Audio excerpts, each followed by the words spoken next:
Professor Christopher Mathias, our orator for this afternoon, the 35th T.S. Srinivasan Orator, Mr. Venu Srinivasan, Professor P. Satish Chandra, Director and Vice Chancellor of NIMHANS, whom we are very privileged to have here today, Professor Srinivas, distinguished members of the audience, ladies and gentlemen.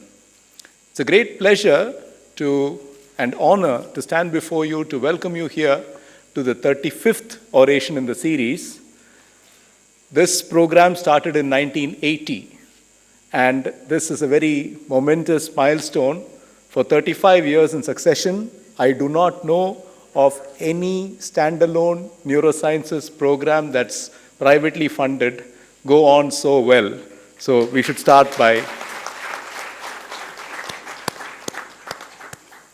It's also a momentous milestone because it's taken us 35 years to put an Indian on stage. And Professor Mathias is the first person of Indian origin to deliver this oration. And I'm sure there'll be many more in the years that come, but it also tells you that India has come of age, and the Indian diaspora worldwide, the flag is flying high. Professor Mathias is accompanied by his wife, Mrs. Rosalind, and I have great pleasure in requesting Mrs. Mallika Srinivasan to welcome her to Chennai formally with a bouquet.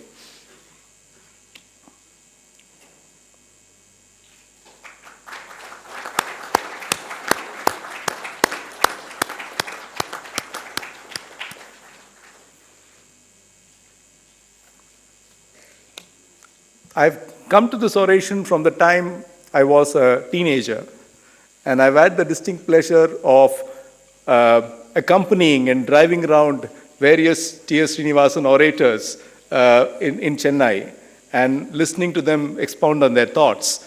And I must say that as an individual, as a human being, I have learned so much from the wisdom of all these orators who have come here, given the generosity of their time, given the enthusiasm with which they share their wisdom. And I have absolutely no doubt that this year will be any different. Professor Mathias is a fountainhead of wisdom, and we've already seen that both at NIMHANS over 2 days and today here in Chennai. And I'm sure that we'll have a most instructive afternoon, to which I have great pleasure in welcoming each and every one of you. Thank you so much. Before Mr. Venu Srinivasan gives his presidential address, may I request him to release the 35-year commemoration copy of Neurolinks, and which has a retrospective of all 35 years of T.S. Srinivasan lectures, and Professor Mathias to receive the first copy.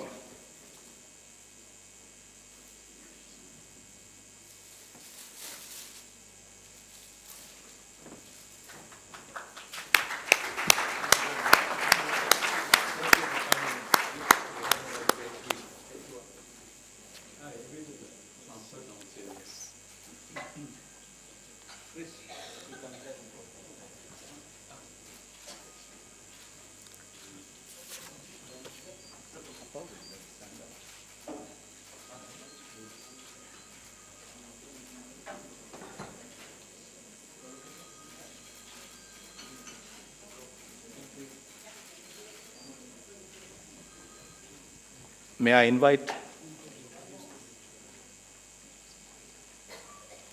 Mr. Venu Srinivasan to now deliver the presidential address.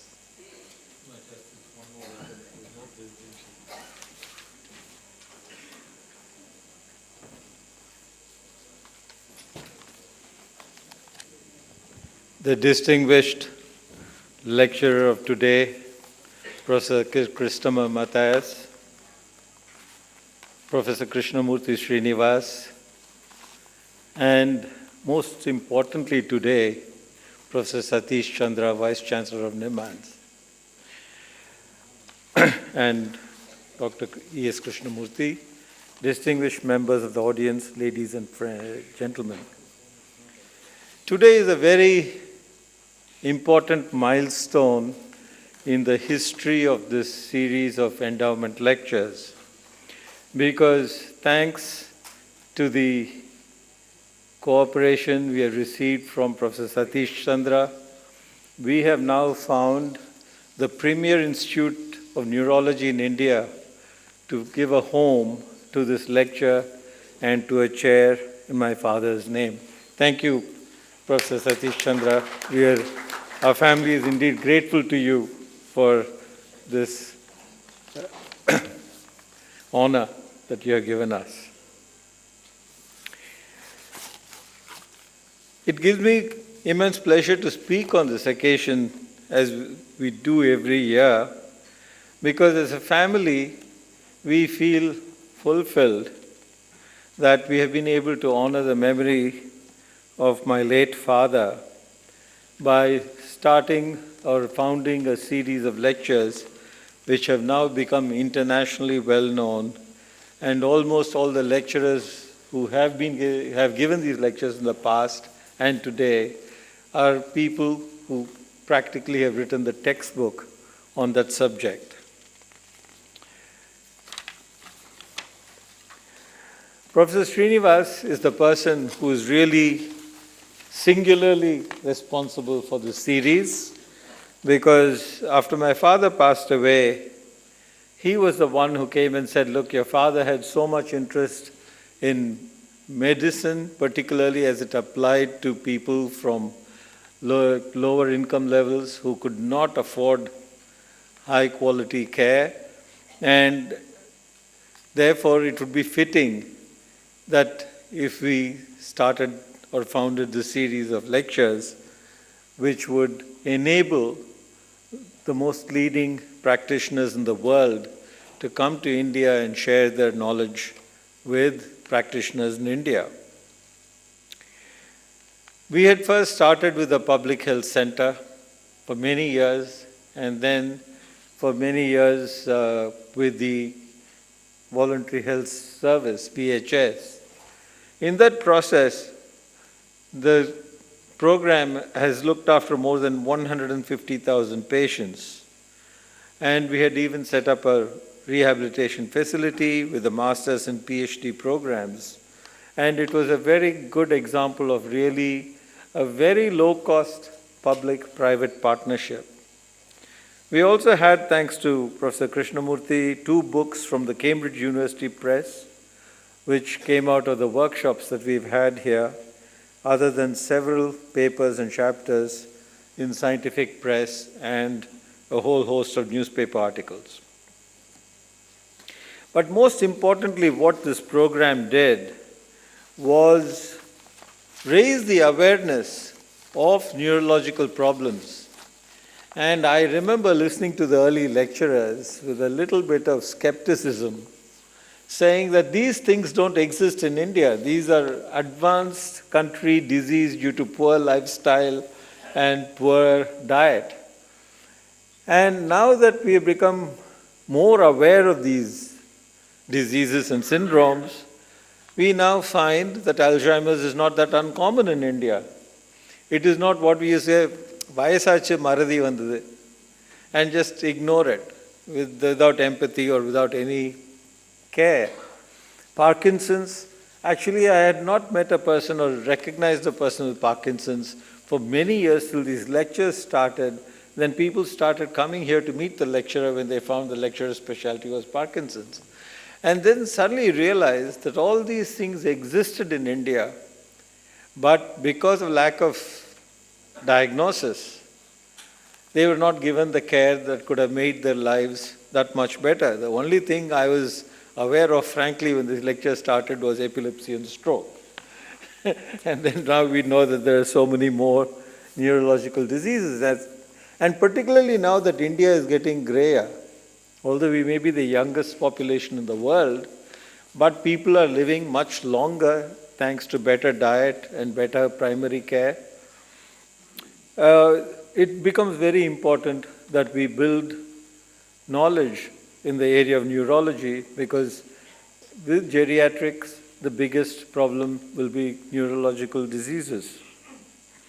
So we are delighted today to welcome the first orator of Indian origin, Professor Christopher Mathias from Bangalore, educated in Bangalore, and later a Rhodes Scholar, and now a world authority based in London. And this shows that excellence from India or from Indians has crossed borders, and across the world you find today, you open any technical journal or magazine, there's always an Indian who's working in the US or UK or Europe, be quoted in that. Thank you very much for joining us today. I'm very happy on behalf of our family to welcome you, and we would like to thank you for being with us today. I have no doubt that we will see a lot of good work come out of these lectures, now that particularly thanks to Vice Chancellor Professor Satish Chandra, that NIMHANS is hosting the workshop and conclave that precedes this lecture. And I think they had more than 170 participants from across the country in Bangalore last 2 days.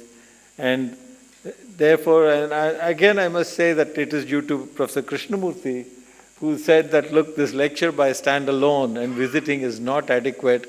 Having made them such leading experts come all the way, we need to have something more substantial academically to justify the effort that is being taken, the effort that the lecturer takes and the effort we take, both put together. And therefore, from a few years, how many years now? 12 years we've had this workshop and conclave as an adjunct to this endowment lecture. So thank you, Professor Krishnamurthy, for what he has done. And he has ably carried on with a torch from his father. And we would like to thank both Professor Krishnamurthy Srinivas and Professor Dr. Krishnamurthy for really being a very integral part of this series of endowment lectures. Thank you very much.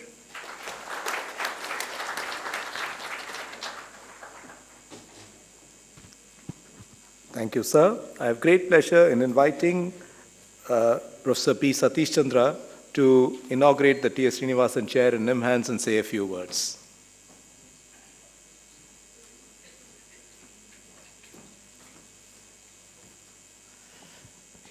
Mr. Venu Srinivasan, Professor Krishnamurthy Srinivasan, Professor E.S. Krishnamurthy, Professor Christopher Mathias, the family members, distinguished family members of Srinivasan's family, my dear friends, it is a great day. What should I say? Chennai and Bangalore are coming closer.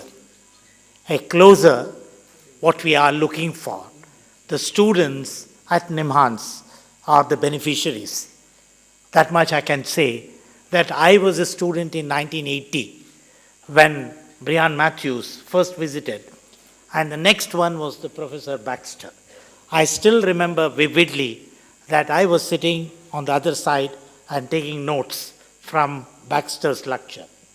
And Professor Krishnamurthy Srinivas was instrumental in getting those people to NIMHANS in 1981 and 82. And we were the beneficiaries on the other side. And today, I never dreamt that this could happen, and wherein our students are benefited because of this oration. The great people from different parts of the world are visiting Chennai, and then they also visit Bangalore at NIMHANS, and also we have an opportunity to have the workshop. The last 2 days, we had a workshop on autonomic nervous system, which was attended by 170 people, and all of them are young neurologists, budding neurologists, coming from different parts of the country, and especially from the government institutions where they are benefited by hearing such stalwarts like Christopher Mathias. So it was a very useful exercise for all of us. And we are looking forward to similar workshops in the next year also. I should mention at this time, because of Professor Krishnamurthy Srinivas and E.S. Krishnamurthy, and the big heart of Mr. Venu Srinivasan and his family, now NIMHANS we will be introducing shortly a chair in neurosciences. A chair in neurosciences for a person of that caliber to be with us at NIMHANS, teaching the students and taking part in the research. It may be for a year or two or even longer. And the advertisement is shortly going to international journals so that we will be getting the best talents. And I was told that the Pedley would be the chairman of this selection committee to select the person for this chair in the neurosciences.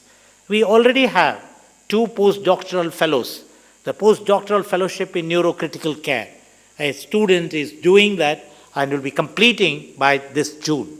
So that student will be getting as T.S. Srinivasan postdoctoral fellowship in neurocritical care. And that is the fantastic thing, and a student is benefited. At the same time, the neuroscience field is benefited because these are the people who are in great demand, and there are very few experts in the field of neurocritical care. And only government cannot do all the things. And it is the participation between the public and the private which can take these things ahead. And that is why we are very happy that here we have an opportunity with Srinivasan's family to be with NIMHANS and to take this forward and to have many more such activities. One of the other important activities, we have 5 people who are doing MBBS PhD scheme. And these are funded by the Indian Council of Medical Research.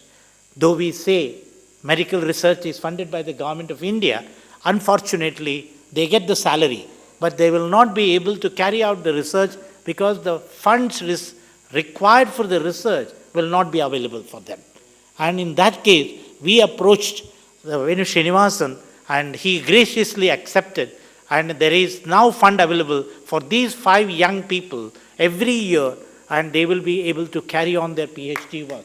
And that is, I feel, is one of the greatest things these young boys or girls will be able to get it, and they were able to carry on their dream work, which one day may find a place in the history of neurosciences. I thank the Venu Srinivasan and his family and Professor Krishnamurti Srinivas and E.S. Krishnamurti for this great opportunity, and on behalf of staff and students of NIMHANS, I consider this is our privilege to have this. Thank you very much. I request Mr. Venu Srinivasan to present the traditional medal and scroll to the orator.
Before the lecture, it's important to say a few words about the orator.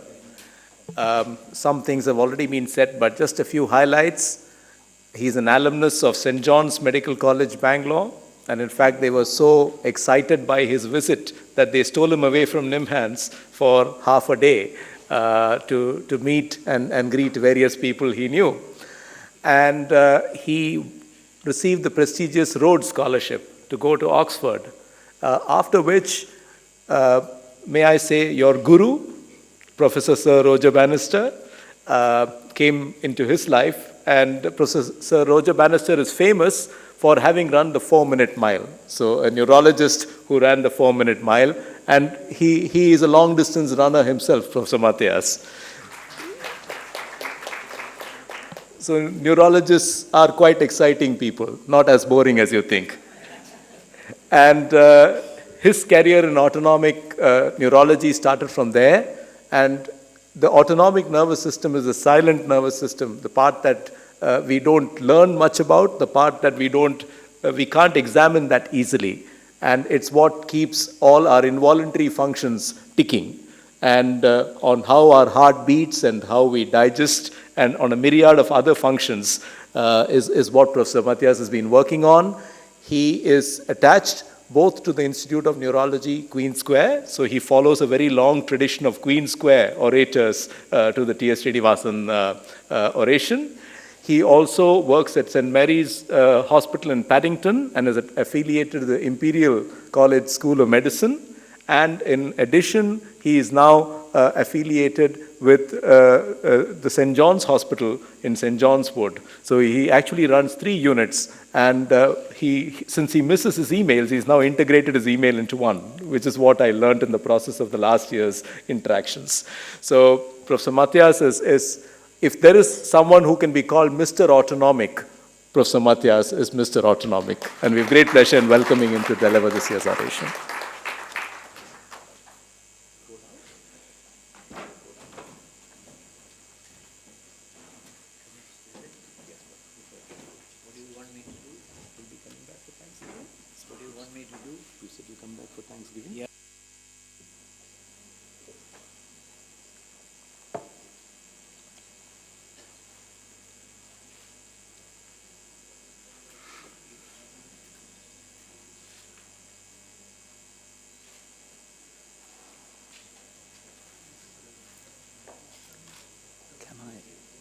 Can I get the slides up?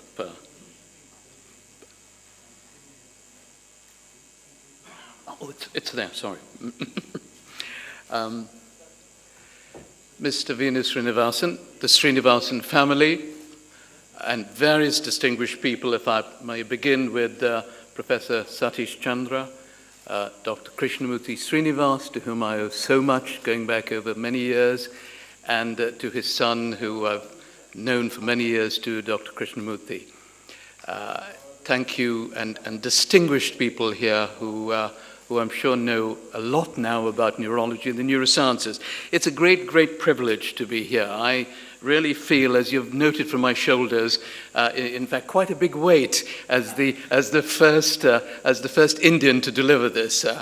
I feel very privileged. In fact, it's a combination of feelings. I feel privileged. I feel humbled. Looking at the pictures around there, I feel nostalgic too, in a number of ways, in fact, because it so happened, going back, and the slide here indicates that even prior to your first orator, we had worked together. It happened that I worked with Dr. Spalding, and his office was opposite Professor Mathias in Oxford. And we wrote a paper together, in fact, 3 years before he delivered the first oration. And your last lecturer, Dr. Vincent, we have been collaborating on autonomic autoimmune neuropathies. So it's a great privilege to be here. Thank you very much for letting me share with you the experiences over the last few decades. What I was hoping to do in this talk was to talk about the problems of orthostatic intolerance, the difficulty of standing upright, and therefore falling men. By the way, this is gender neutral. It applies also to women. And failing neurons, and of course the challenge of autonomic dysfunction.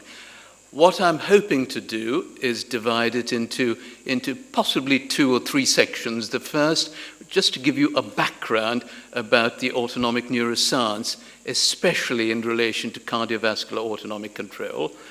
Then what I'll be doing is going through the decades and giving you a slightly biased view, because I have fortunately been involved, along with a large number of other people, in terms of seeing how things have developed, and do this decade by decade. And then finally ask the question, is there a future for autonomic medicine? Now, before I continue, I really must thank an enormous number of people who have contributed right around the way. Clearly those in the 2, now 3 institutions, and the various, all these days, younger people who've been working. with me, a number of people worldwide who've shared our research. And away from home, in particular, those at home, and my wife Lindy and the family, because without her, clearly I would not have been able to continue things, and this is quite important. So thanks to all. So let me begin now with a few basics, as it were. The nervous system, as you well know, does an enormous number of things. It's our intellect and our thinking and our cognition. We can activate our muscles. That's the motor side, and it tells us what's happening. That's the sensory side.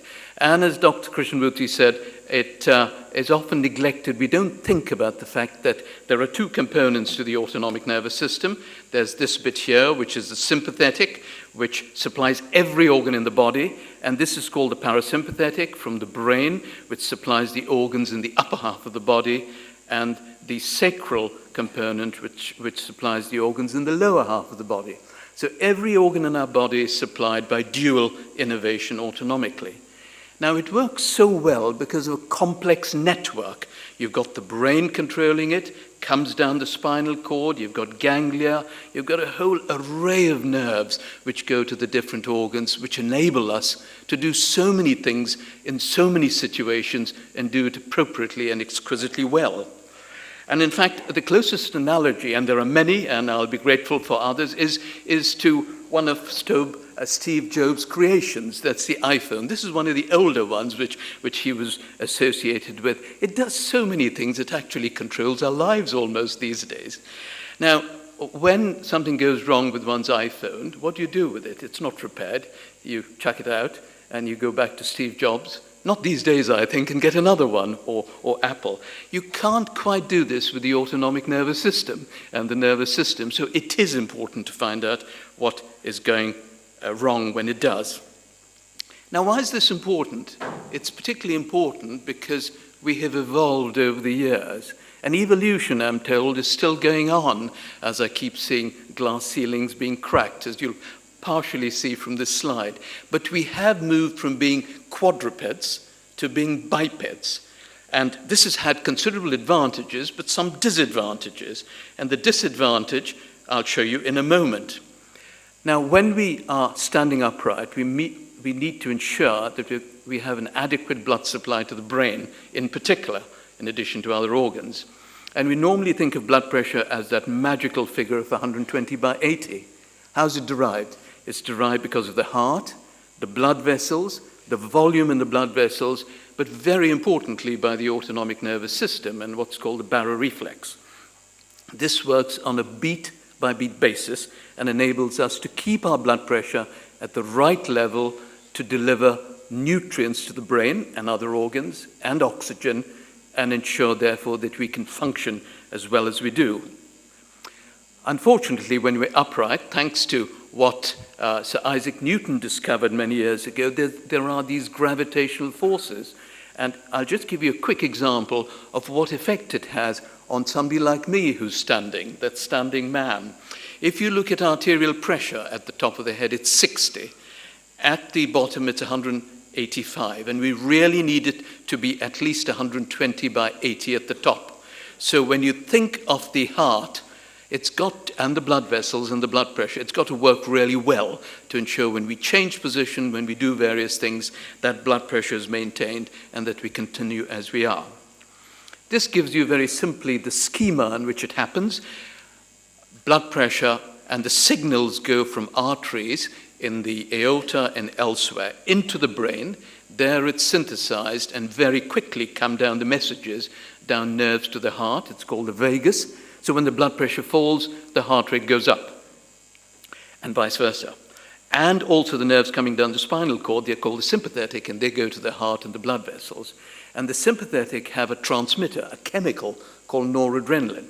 When noradrenaline is released, it constricts the blood vessels, so the blood pressure is maintained. If the blood pressure is high, it dilates, it expands the blood vessels, so it can fall back to normal levels. And this just indicates that you can measure these substances in the blood. That's, if you look at the upper part of this slide, there's noradrenaline. In normal subjects, which we call controls, these are the levels, 300, and when you stand up, they go up. That's a normal response. Forget about the terminology, but these are different autonomic conditions where there is autonomic failure, and these levels are unchanged. And I'll just point to two very rare patients. These are a brother and sister who have got an exquisitely abnormal enzymatic deficit, and they have absolutely no noradrenaline and also another substance called adrenaline. We'll just keep this in mind for later because I'll talk about a drug which has been used based upon the observations in these patients in particular. So everything works perfectly well. What happens when things go wrong? And I'm going to show you a slide now which indicates the blood pressure and heart rate. And if you look at the upper half of this slide, that's the systolic or the upper blood pressure, 120/80. Before, when one is upright, and after, this is in the laboratory, there's very little change in blood pressure because of the autonomic nerves maintaining it. If you look at the heart rate, again, it doesn't change a great deal. But in the lower half, you look at a patient whose autonomic nerves are not working. The moment they put upright, the blood pressure falls, and falls substantially. And the definition is over 20 millimeters. The moment they put back to the horizontal, it goes up. Now, this is known as orthostatic hypotension, or postural hypotension, and indicates that these nerves are not constricting the blood vessels, so the blood pressure falls. Incidentally, the nerves to the heart in this patient are not also working, because the nerves to the heart, which should raise the heart rate, are not operative too. So that's a typical example of orthostatic hypotension. Now, going back a little bit to the history, the word autonomic appeared on the scene scientifically by somebody in Cambridge, Langley, at the turn of the not the last century, but the century before that. And when you look back, and now I'm going to be going how the field has evolved, when you look back at what I call clinical publications, before the 1970s, there were some major ones, but they really were clinical publications. This wasn't solid science continuing, as it were. And there's some outstanding people there, two of whom, in fact, or three of whom I've worked with. That's John Spaulding and Roger Bannister. And we'll see a little more about them in a moment. The field spawned a number of Nobel laureates. So there was a lot of work going on. So basic science, but not the clinical applications. And there were reasons for that, because the environment wasn't quite right. But this changed in the 1970s. John Spaulding and his department started work on spinal cord injuries in particular. And this is one thing which led me into it. And also there were the chemical assays to measure noradrenaline and adrenaline. So people wanted to approach and solve high blood pressure and the neurogenic basis of high blood pressure. And which is where, and I hope you will not mind, I'm going to give you a few personal anecdotes as to how one got into it, and this will be in the non-bold components. In 1972, there were a number of what one calls life-defining moments, where things could have changed and did change quite remarkably. And I quickly add, I almost blew one of them, and that was when I was awarded a Rhodes Scholarship. And I think at the end, if I don't, Dr. Krishnamurthy will remind me about the relevance of this at the end, you see, of how being in this place has been of some importance. The Rhodes Scholarships take one to Oxford. And in fact, at the interview, I was asked, well, what are you going to be doing, Dr. Mathias, they said. And I said, well, I want to do clinical work. You know, I went into medicine and thanks to St. John's and what they taught me, I want to continue dealing with patients. So what did you want to do? They said, I'd like to do the MRCP, they said. And half the committee I know, in fact, I thought they were going to turn me down, said, but that's not a degree, that's a diploma. You've got to be doing a proper degree in Oxford, such as a PhD and so on. And I said, well, I really don't want to do research. And they said, well, do research, because if you do research, you can then apply it to patients and hopefully apply it even better than if you were a basic scientist alone. So anyway, I did get it, which was good. That got me to Oxford. And of course, Oxford has two amongst many memories. In fact, the first that I got into the field, because that's where John Spaulding was, and in due course I joined his department and did his research, and also met my met my wife-to-be. So, there were two events at the time. Now, coming back to the field, why was I interested in the field of spinal cord injuries? And if you look at the left, that's the N, you've got a happy person over there. This was with the help of my daughter, our daughter, the eldest, who's quite artistic.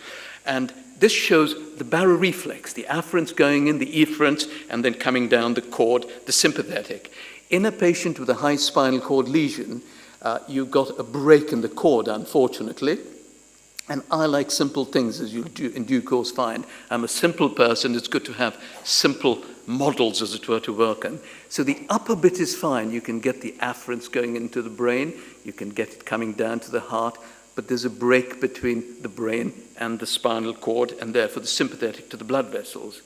Very distinct, if you look at the last column, from patients with whom I've spent a lot of time since then with what we call autonomic failure, where there's damage to the neurons in the brain, in the spinal cord, and sometimes even the nerves elsewhere. So far more widespread, so they're far worse off. And this is what one would see when one measured. I'm not going to go through the top half, that's the normal response. If you test a patient with a high spinal cord injury, you find that the blood pressure falls, as you can see here, but the heart rate goes up. And the reason is that the nerves come from the brain, and that's not damaged.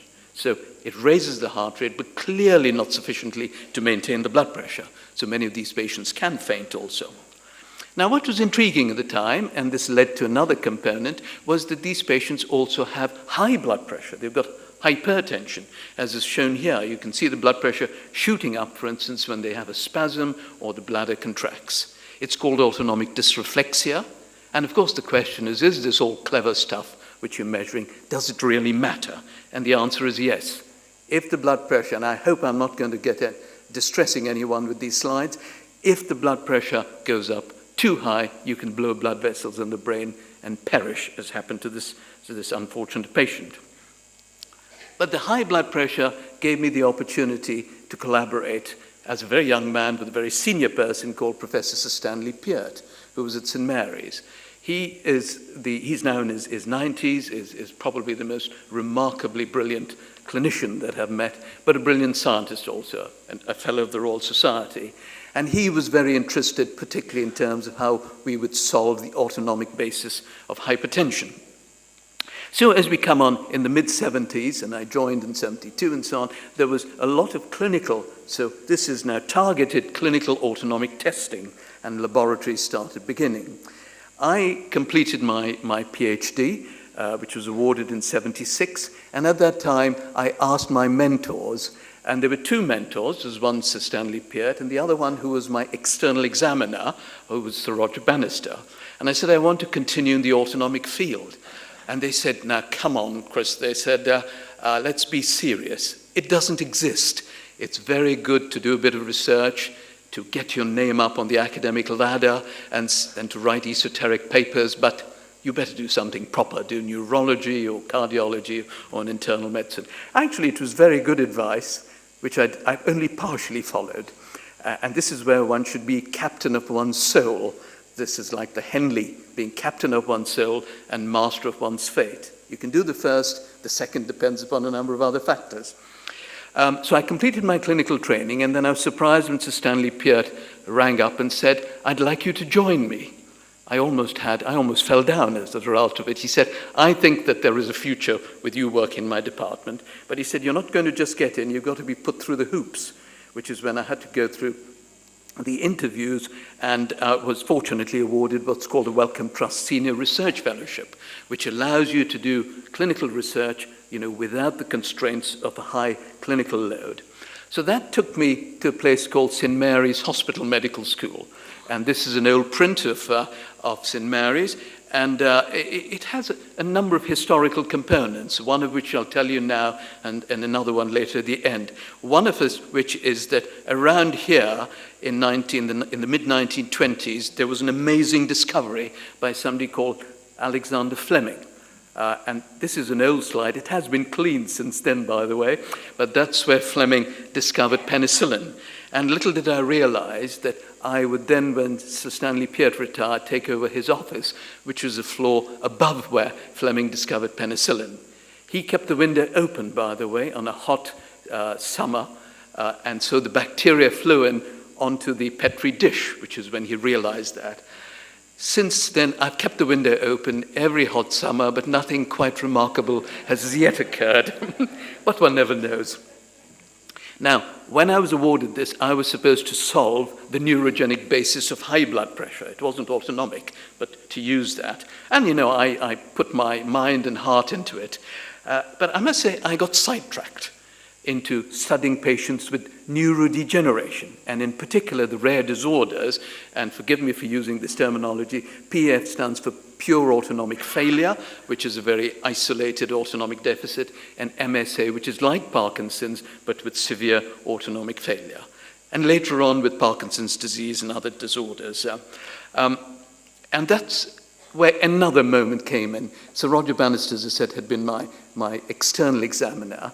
And as Dr. Krishnamurthy said, he was noted for his athletic prowess and his sub-4-minute mile, but he was also a neurologist. He qualified at St. Mary's. He was mainly at Queen Square, but he also held appointments at St. Mary's, which is how the link began. So this is really circumstance. I'm talking about now being captain of one's soul, but you've got to be, your fate depends upon a number of other components. One's karma, I suppose, you see. And this is what led me to the, as I think Chris, you used the word, the Mecca of neurology, which is Queen Square, the National Hospital at that time, called for nervous diseases, now for neurology and neurosurgery. So I'm going the wrong way. And this, by the way, is a picture of Sir Roger Bannister a few years ago. This was 10 years ago during the 50th anniversary of his sub-minute mile. We both look younger. He, as I said, this is 10 years later, and possibly me too, definitely me too, you see. And we still collaborate. He's retired, many years ago, but we still collaborate. And I'm sorry to put this up, but Chris, you mentioned it. We produced the 5th edition with him playing an active role, and we met fairly recently to talk about how the 6th edition is going to emerge with a lot of new effects. It's getting larger and larger, and I think, unfortunately, heavier and heavier as a result of it. So in the 1980s, I got sidetracked, and I continued now doing far more work on neurological disorders, as mentioned here. And then in 1984, my trust fellowship finished, and I applied for a Wellcome Trust senior lectureship, which again was fairly tough to get, but managed to get it jointly between Sir Stanley Peart and Sir Roger Bannister. You had to combine with that. But with good news, there can be bad news too, because at that time, Roger Bannister was appointed the Master of Pembroke College in London, which meant, in Oxford, sorry, which meant that he had to move. And now, sometimes these things have advantages. So even though I thought this was going to be bad news, it meant that I had to then run the show effectively since then. We continued work on the orthostatic hypotension and these disorders, and did a fair amount, and I'm going to just whiz through how things, with the help of various researchers, on the recognition of these conditions, on the diagnosis of these conditions. This lists some of our publications from our group, on the pathophysiology and understanding the mechanisms, and on the treatment of these conditions. And there was a lot of basic and clinical research on how a whole range of factors in daily life, which can dilate the blood vessels. And I'll just give you 2 examples amongst this long list. That is, a warm environment. It dilates the skin blood vessels, so people get much worse. Or food dilates the gut blood vessels. Or even a small amount of alcohol can make matters worse. Why is this important? This led to the basis of how we could use the clinical scientific testing into translating it into helping patients. And this is very important, because not only should the doctor know about what the mechanisms are in terms of treating, but also the patients. And increasingly, of course, with the internet, in fact, sometimes our patients know as much, if not more, than we do. And we're going to give you one example. We talked about those 2 patients who had a very low level of noradrenaline, the chemical which was involved. Now, there are many drugs, and I've got no time, unfortunately, to go through them, but there's one drug which has taken a bit of time, which we used in those patients, because the ideal would be to replace the noradrenaline and give it in tablet form, but you can't do it. If it's given in tablet form, it's chewed up in the gut, and therefore it's inactive. And the only way to do it is to give it intravenously, which is totally impractical. Now, it so happened that there was a drug, and I'm going to show you another drug which changed, in a way, the treatment of Parkinson's disease, because dopamine, which is deficient in Parkinson's disease, you can't give by mouth. You give a precursor, which is called levodopa, which is converted by dopa decarboxylase into dopamine, and though you get it into the brain and elsewhere. The same with this drug. It's converted by this enzyme in the body, so you can give it by mouth into noradrenaline. So you've got a replacement drug which can be very effective.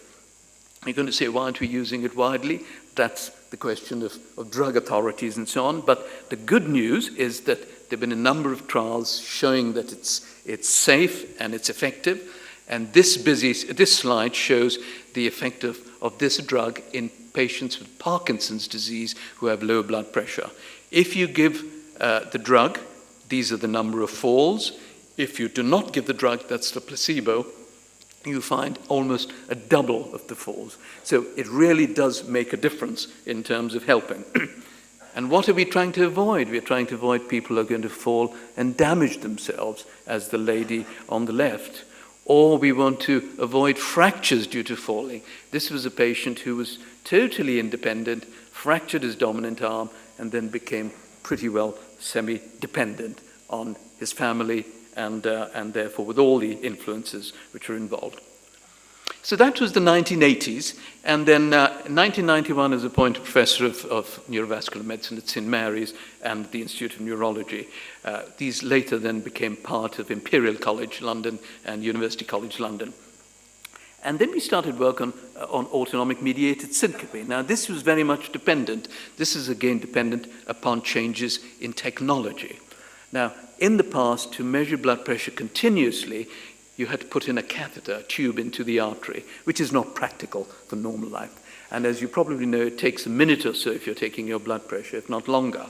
But that's when I took the first prototype of this is a more modern machine, where you could put a cuff on the finger and measure blood pressure continuously and heart rate. With a tilt table and various other things, you could therefore do far more clinical autonomic testing than one could before. And this is a very busy slide, but it means that you can measure blood pressure on a beat-by-beat basis. So instead of a reading every minute, you've got a reading every beat. And if your heart is beating at 60 beats per minute, you've got 60 bits of data. Big data, as they say. And therefore, the technology is very important to analyze it. Why was this important? We knew we couldn't study patients with what's called syncope. These are people who would faint and fall, but without the orthostatic hypotension. Now, this slide shows how common it is. This is taken from the data from Framingham, where they had what they call a closed community. And if you look at this slide here from the age of 20, it steadily goes up. So almost 50% have actually had a faint by the time they're in their 70s and 80s. So it's a very common condition. There's no rise, no change here because they didn't have the young people, and we now know it goes up in teenagers too. Syncope is the same as fainting or blackouts or loss of consciousness. It's common, as we said, it accounts for a number of admissions, and it's expensive, both for the patient and the family, and of course, if it's a nationalized health service. So what can cause it? A number of things. This is one of them. Needles, blood can make people faint. So something as simple as that can do it. And it's so important to test this. And this slide shows what happens in normal people, where we said there's no change. This is in one such patient. The blood pressure is drifting downwards. And this is when it's too low, they faint. This is another patient where it drops down very quickly. But make a note, it's both the blood pressure and the heart rate. So the nerves which are working perfectly withdraw their activity, no noradrenaline, they dilate, the blood pressure falls. Why the heart rate increases is anyone's guess. This is where the $64 million question comes in still. Can it affect even tough people, such as here? Yes, this is one of the Queen's, toughest regiments. And there, this gentleman's collapsed. It is on a hot day. And when you think of it, it could be catastrophic. His bearskin helmet has actually helped him. So if you didn't have that, you can quite see the trauma and the problems which can be caused. And this is taken from another patient of mine on testing, where, as you can see, the red is the heart rate. When a stimulus was applied, the heart rate dropped down to pretty well 0, and the blood pressure dropped too. Now that's known as the cardioinhibitory form, and these patients have got to go and have a pacemaker put in, because that's the only way they could be okay. In the past, many of these patients used to go off and have pacemakers unnecessarily, and now we are as selective as possible in ensuring that those who need it do so. Oh yes, this is to remind me of one thing, that today is Valentine's Day. And of course, we've got to think about romantic situations, emotional situations, and there's a lovely word in the English language which is swooning. And so here's this young lady swooning in the arms of this gentleman. Why is it important to have a good autonomic education? You can see it in the young man, I don't know how young he is, but who's with her. Because if you note, he's checking with his left arm on her cardiac apex. So he's ensuring that the heart's okay. But have a look at his right hand. He's actually feeling the radial pulse. This is the distal pulse there. So obviously well trained in an autonomic department. And on an appropriate day too. By the way, this was not a scientific slide. This was taken from one of our patients' Mills and Boone story. These are light reading which caught my eye on a round. So in the 90s, things changed dramatically because the numbers of patients we were seeing, because it's a very common condition, and where testing went up, and this is what we call autonomic mediated syncope. But then another thing happened in the next decade at the start of this millennium, and that's a condition called the postural tachycardia syndrome. Now this shows on the left the normal response, which you know as well as I do. You've seen plenty of those slides. But have a look at this here. The blood pressure may be low but doesn't fall. So it's not orthostatic, it's not like autonomic mediated. But have a look at the heart rate. It's going up quite a lot, almost to 120, 130. And the moment they're back to the horizontal, it falls. Hence the word postural tachycardia, for tachycardia, as you well know, meaning a rapid heart rate, and syndrome because of what ensues. Now, we hadn't diagnosed it. In fact, it had hardly been described before that. So we were fully in the dark. And so was I. And in 1999, I was visiting Professor in Honolulu with Professor Schatz, who was one of the leading figures and who had had a sabbatical in my department previously. And we went to a lecture by David Robertson, another of the leaders in the field, who had described POTS and had claimed in this lecture that there was an epidemic of what we call orthostatic intolerance. And he showed one or two of these patients with POTS. And I thought, well, why are we not diagnosing this condition? And the answer was, nobody was referring the patients to us, because they've got to be referred. That's the way the system works in the UK at a university level. So by chance, in 2001, they kindly invited me to give the College Day lecture at the Royal College of Physicians in London. Now, for those who may not know, this is usually the time when they elect or re-elect the president of the college. So it's quite an important day, and you get, as you can imagine, the great, the wise, the high, the mighty, who are all over there. And my lecture was really on orthostatic hypotension, and I thought I was boring them in the audience, but I slipped in the fact, could it be that there are many more patients we are not seeing with the postural tachycardia syndrome? And I was amazed at the end of it. Many people came to me, and I thought they were just being kind and possibly even gratuitous to say, what a nice lecture. And they said, I think I've got 2 or 3 patients I'm going to send you, because I think they've got what you've described. So that's how it started rolling, and we started getting these patients with the postural tachycardia syndrome. And what are their characteristics? They're usually women, not exclusively, young. They have postural, exertional, and after food dizziness. They have palpitations, some of them faint. I thought at the time that they were what I call disproportionately disabled, and I didn't know why, because clinically there was really very little to find. And the definition is the heart rate goes up by 30 beats per minute when they're standing, or 120 beats per minute, but without a fall in blood pressure. And this is an example of what happens if you use one of the techniques where people can go home and measure their blood pressure all the time. That's a normal response. You can see there's a little change in heart rate depending upon what you're doing. This is a POTS patient. The blood pressure doesn't fall, but can you see here, it's going up and down, up and down. This reminded me, in fact, of the Manhattan skyline. And I don't know whether I should be proud or otherwise. The London skyline now has taken over. Certainly in Bangalore, the Bangalore skyline, I think, will justify. We haven't yet had enough time to look at the Chennai skyline, but it could be following suit. So you get these spikes which are related to the heart rate going up when people are upright. Now, there are many causes and associations, and this very busy slide lists it, you see. But is it cause or is it coincidence? I mean, all our patients usually have two arms and two limbs, but that doesn't mean that it causes POTS. But the one thing which did strike us was this thing. We found that a number of these patients were joint hypermobile. Now, by pure chance, I was having, in fact, this was a cocktail party to celebrate a very famous autonomic person by the Vice Provost of UCL. And he introduced me to somebody called Professor Graham, who's the world authority on the joint hypermobility syndrome. And he was going to go to the States to collaborate because he found a number of his patients were dizzy, and he didn't know why.